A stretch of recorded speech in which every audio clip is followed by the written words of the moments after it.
매월 현금 흐름을 창출해 줄 수 있는 그런 월배당 ETF들이 있거든요.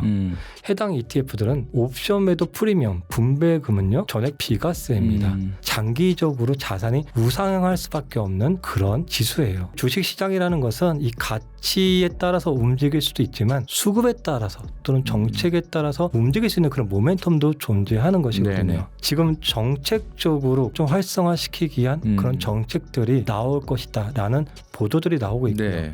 특히나 연기금하고 기관들의 자금도 유입될 수 있게끔 추진해 보겠다.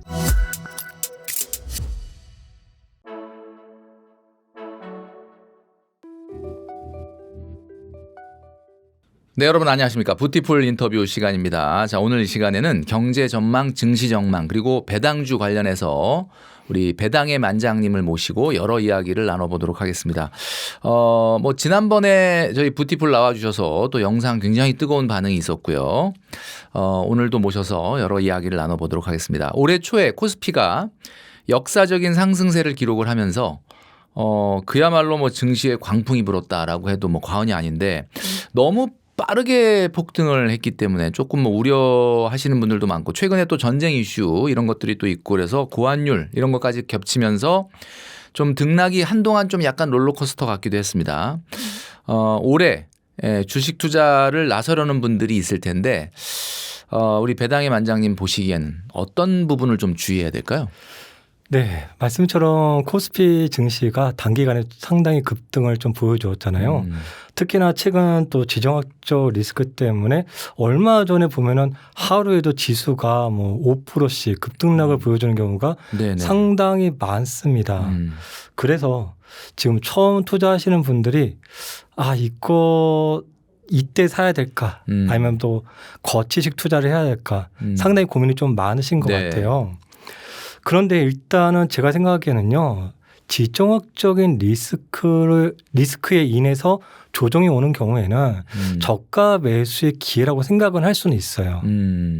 하지만 그동안 투자를 안 하셨다가 이번에 처음 투자하신다는 전제 조건에서는 너무 큰 자금을 한 번에 투자하는 것은 상당히 어려울 수는 있다. 왜냐하면은 그동안 투자를 안 하시고서 투자하셨다는 것은 만약에 이런 큰 변동성 속에서 하루에도 뭐 3%, 5%씩 급락을 보일 수 있고 물론 이제 급등도 보여줄 수 있지만 이런 변동성을 좀 견디긴 어려우실 수 있다라는 생각에서 조금 적립식 투자로 가시는 게 어떨까 이렇게 좀 제안드려 봅니다. 우리 배당의 만장님이 보시기에는 이런 지정학적인 리스크는 뭐 기업의 고유한 리스크가 아니니까 사실 어쩌면 저가 매수의 기회가 될 수도 있지만 처음 하시는 분들한테는 이 멘탈적인 측면에서 그렇죠.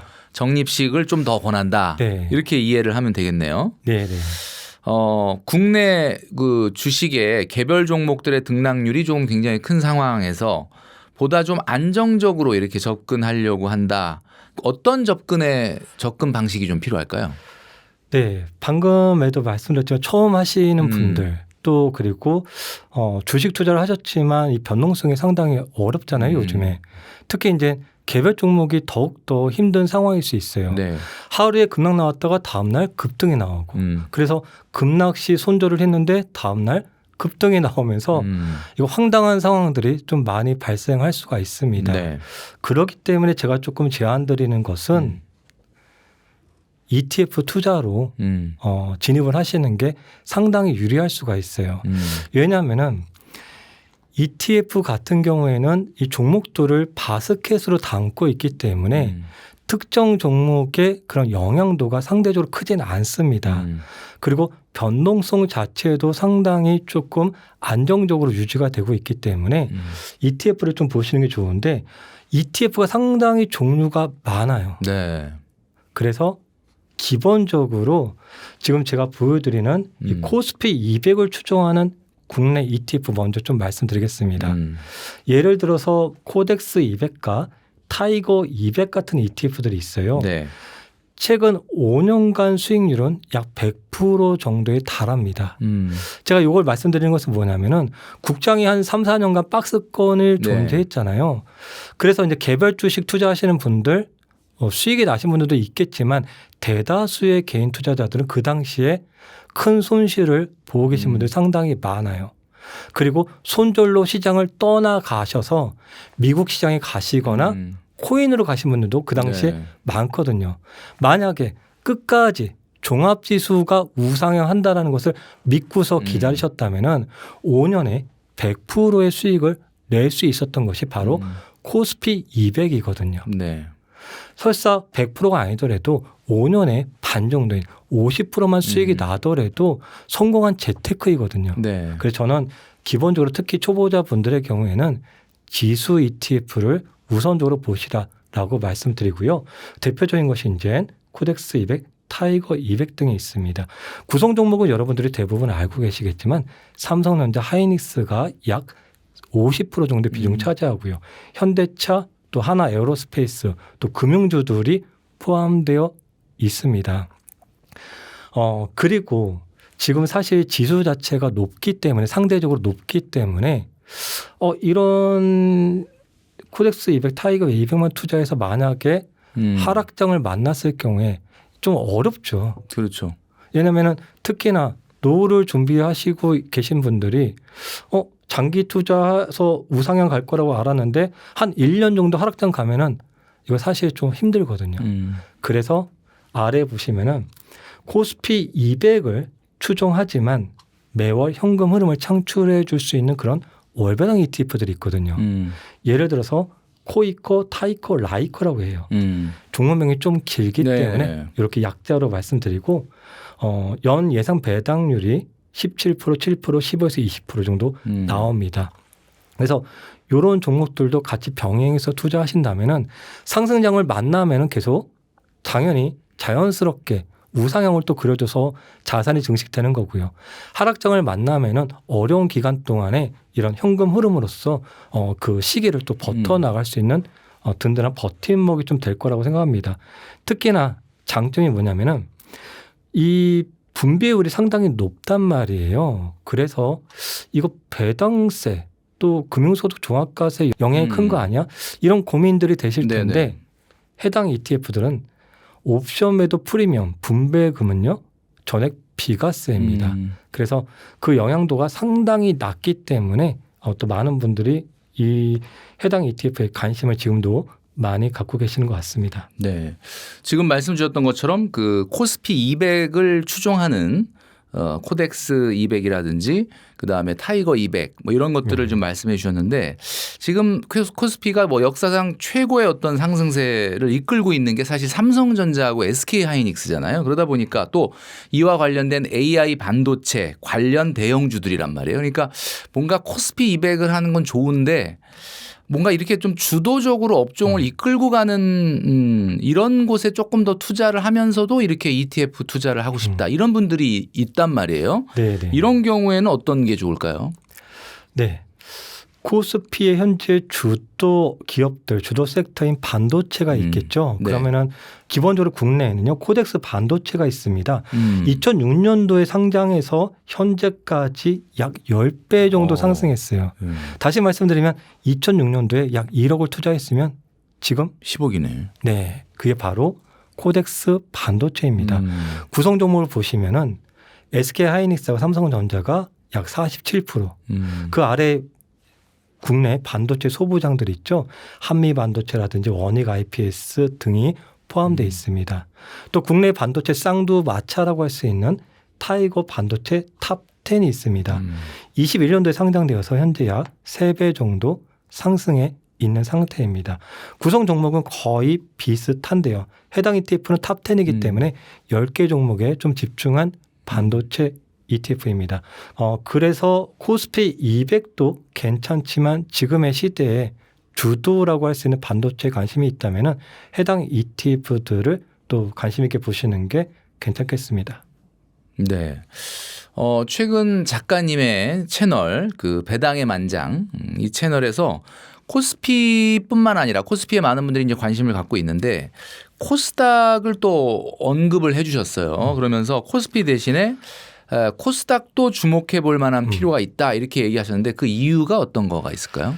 네, 사실 객관적인 데이터만 본다면은 코스닥은요, 사실 코스피에 비해서 밸류가 높습니다. 그 가치적인 면만 본다면은 코스피가 아직도 코스닥에 비해서 매력적인데요.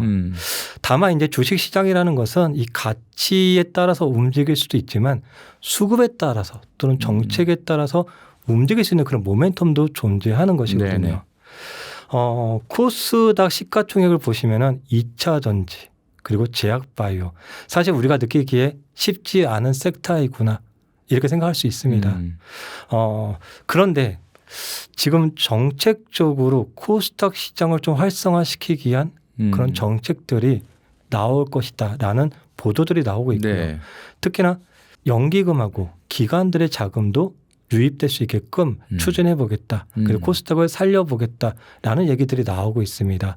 그런 차원의 징후가 어디서 나타나고 있냐면은 지금 이번 달에만 코스닥 액티브 ETF가 3종이 출시가 됩니다. 네. 이 이야기는 코스닥에 자금이 들어가고 있다라는 거예요. 예를 들어서 지금 코엑트 코스닥 액티브, 타임 코스닥 액티브 그리고 플러스 코스닥 150 액티브입니다. 왜 이렇게 출시가 되냐면요. 방금도 제가 말씀드렸지만 제가 코스닥이 무조건 좋다고 말씀드린 게 아니에요. 객관적으로 밸류가 높고 시가총액 상위 종목들이 반도체하고 다르게 실적을 아직 제대로 못 내고 있기 때문에 조심스럽다. 그런데 최근의 트렌드는 그냥 코스닥 전체 150개를 따라가는 패시브가 아닌 기업들을 조금 더 한 번 더 필터링한 액티브 ETF들이 나오고 있다. 이것은 분명히 코스닥을 살리고 싶어 하는데 선별적으로만 살려줄 가능성이 있다. 그래서 코스닥 액티브 ETF에 대한 관심이 조금 더 저는 있다라고 말씀드립니다. 뭐 지금 좀 전에 얘기해 주셨던 것처럼 뭐 올해 초에 그 액티브 ETF 펀드 같은 경우에 상장되자마자 1조가 넘게 이렇게 몰리는 사례도 있었고 상당히 그 개미 투자자들을 중심으로 좀 뜨거운 관심을 갖고 있는 것 같습니다. 항상 미국 주식 투자에 대해서 이렇게 또 조언을 아끼지 않으시는데 하지만 뭐 현재는 이제 미국이 전쟁을 좀 치르고 있고요. 아무래도 미국 증시는 작년 하반기부터는 상당히 좀 기울기가 누워 있는 모양새입니다. 그러다 보니까 올해 뭐 여러 가지 이유로 올해 폭락장이 나타나지 않을까 이런 걸 또 걱정하시는 분들도 있단 말이에요. 지금이라도 미장의 비중을 좀 줄여야 되는 건지 아니면 어쩌면 이것을 또 저가 매수의 기회로 삼아야 되는 건지 작가님 보시기에는 어떻게 조언해 주고 싶으신가요? 네, 사실 미장이 상승하면 국장도 상승하고 미장이 하락하면 국장도 하락하는 그런 시대가 조금 변한 것 같습니다. 최근 같은 경우에도 미장보다 국장이 계속해서 하방도 잘 커버를 해주는 모습을 보여주고 있는데요. 그러나 저희가 잊지 말아야 되는 것은요. 제가 주로 표현하는 것은 주전 선수는 또 미국입니다. 미국이라는 것은 가는 길에 어려운 시기들을 우리에게 많이 준 적은 있어요. 하지만 장기적으로 배신한 적은 한 번도 없었던 것 같아요. 네. 다만 이제 지금의 트렌드는 국장을 워낙 정책적으로 국장 디스카운트를 해결해 주려고 하는 그런 모멘텀이 많기 때문에 국장에 관심을 가져야 되는 것은 뭐 맞는 말씀이라고 생각합니다. 지금 한번 자료를 보여드리면은 네. 지금 미장 같은 경우에는 서브프라임 위기라든지 뭐 또 코로나 팬데믹이라든지 금융위기라든지 많은 어려움을 겪었습니다. 하지만 미장의 자산이 장기적으로 우상향한다는 것은 부인할 수가 없어요. 특히나 지금 같은 경우에는 이 지정학적인 리스크 또 금리 인하가 지연될 것이라는 그런 우려들 속에서 시장이 내려가는데 저는 좀 이렇게 말씀드리고 싶습니다. 과거에 국장이 안 좋았을 때 이런 얘기들이 많이 시장에 돌잖아요. 국장 탈출은 지능순이다. 근데 지금은 또 어떻습니까? 탈출을 한 다음에 그 자금이 다 어디로 가 있겠어요? 미장이나 코인으로 들어갔을 거예요. 그래서 코스피 2000포인트에서 탈출을 하고 미장이나 코인을 갔더니 코인은 그 이후로 급락을 보여서 거의 2억까지 갔다가 뭐 9천만 원, 지금 한 1억 초반까지 내려와 있던 네네. 상황이고요. 미장은 그 이후로 어떻습니까? 약 6개월 넘게 지지부진을 하고 있고 그 사이에 국장은 급등을 보여줍니다. 그 저는 이제 재테크 관점에서 말씀드리면은 이러한 미장이라든지 국장은요 장기적으로 자산이 우상향할 수밖에 없는 그런 지수예요. 그래서 이러한 지수에서는 하락장에서는 도망치기보다는 꾸준히 수량을 모아가는 전략이 유효했다. 그리고 저 역시도 하락하는 것이 위기이고 힘들 수는 있지만 반대로 생각해서 하락은 기회였다. 저는 이렇게 좀 자신 있게 말씀드리겠습니다. 네.